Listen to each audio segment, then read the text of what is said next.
while this second dungeon isn't very long, it definitely makes up for it with the final boss. Once you enter, just head down the stairs to the left. Lower the blocks when you get the chance. Watch out for the, you can call it a mini Moldorm. If you ever get caught behind the blocks, simply toss your boomerang around them to hit the switch. Head up and get the dungeon map, and head through the door at the top left.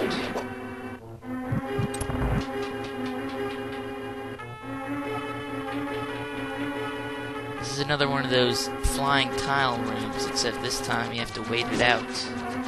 Wait for every single tile to fall. This can drain a lot of your health, since each tile will hurt you by one full heart. So be sure to avoid them. You can either run past or hit them with your sword as they come.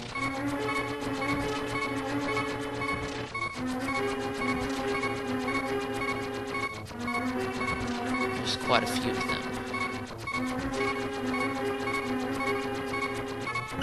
Once they're all gone, go ahead and hit the switch and leave. Here, just hit the switch, continue down. In this room, all you need to do is light all 4 of the candles.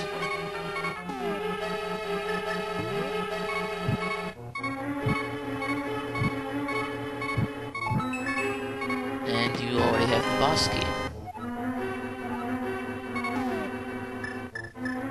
Go ahead and warp back to the beginning of the dungeon using your magic mirror. And head to the right.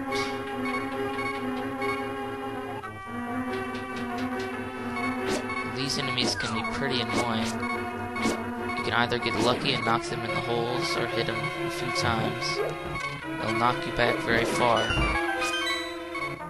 But if you can knock them in the holes, it's an instant kill.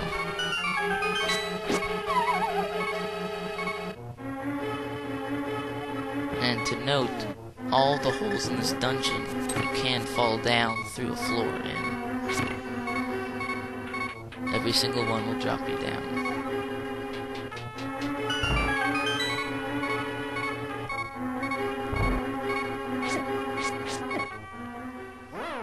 Make sure they don't get on top of you like that. Since every enemy in this dungeon does do 1 heart worth of damage to you, you want to make sure you bring at least a couple fairies in.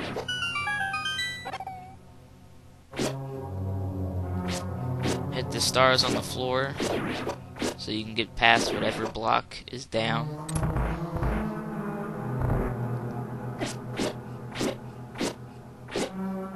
I prefer orange, just because at the end here you want to make sure that you have the blue up. Need to hit the star in that case.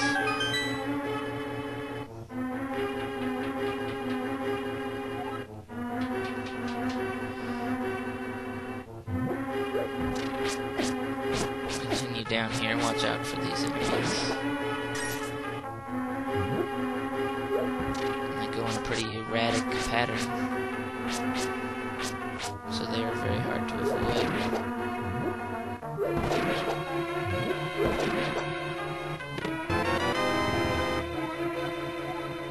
Go ahead and grab the compass, head back up to the left, and up the stairs.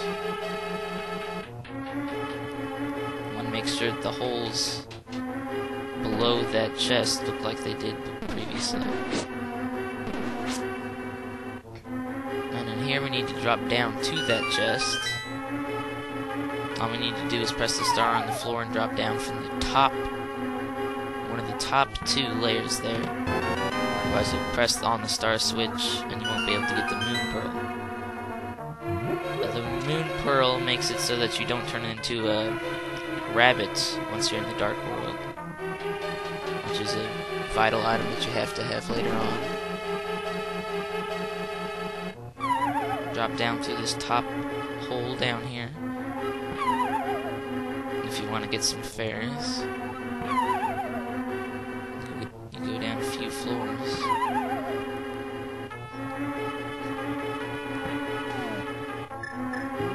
Go ahead and stick them in your bottle. And the boss fight is actually coming up. Just head up to the warp.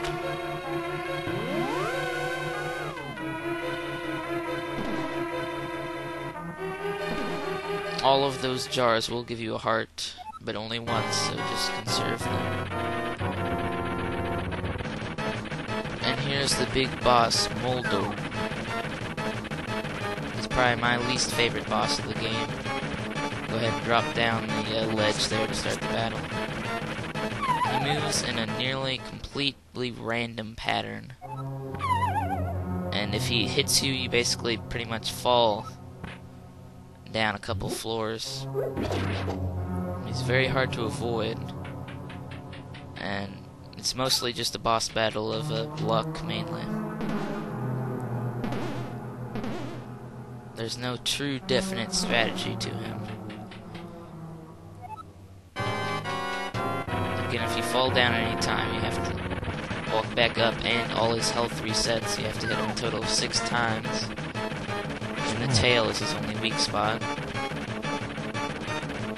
After 4 hits, he'll start moving even faster. You want to try your best to keep your distance from him, as he can basically turn around at any time.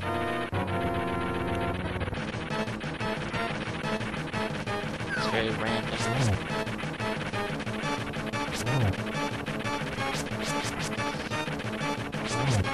Oftentimes when he first comes out of the spin, once you've hit him, you can quickly hit him again.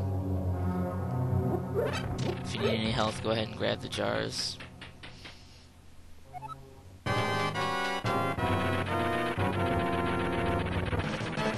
It should take you a few tries here, just to get lucky, which I am not here. If you fall in the small little middle hole, you fall down 2 floors. Just as a note, it'll take you long to get back up.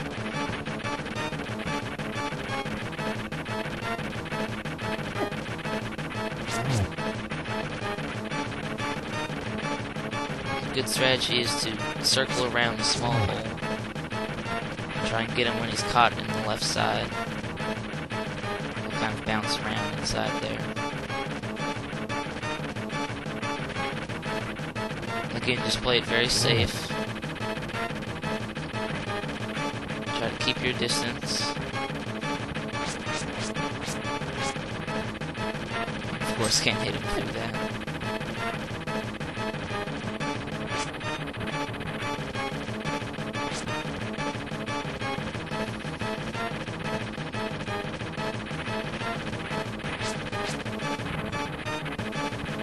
This boss definitely takes a while and makes up for the short length of the dungeon.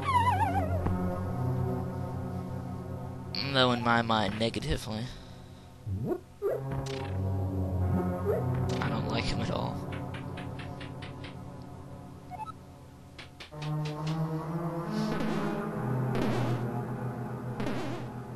Remember, you can grab many hearts, but only once from each jar. They won't reset.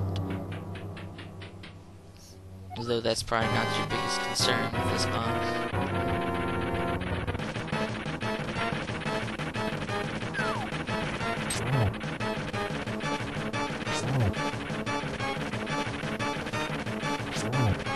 Sadly, your sword is the only thing that will hurt him. There's no item that you can use to help you in this fight.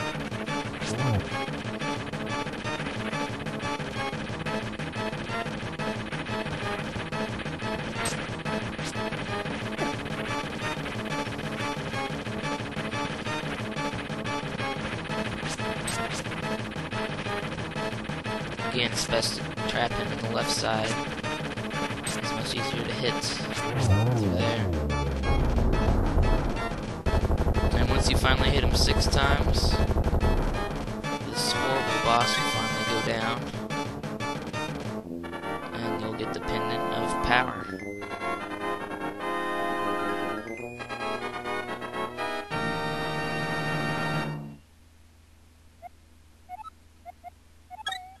Wisdom, well, red looks like power.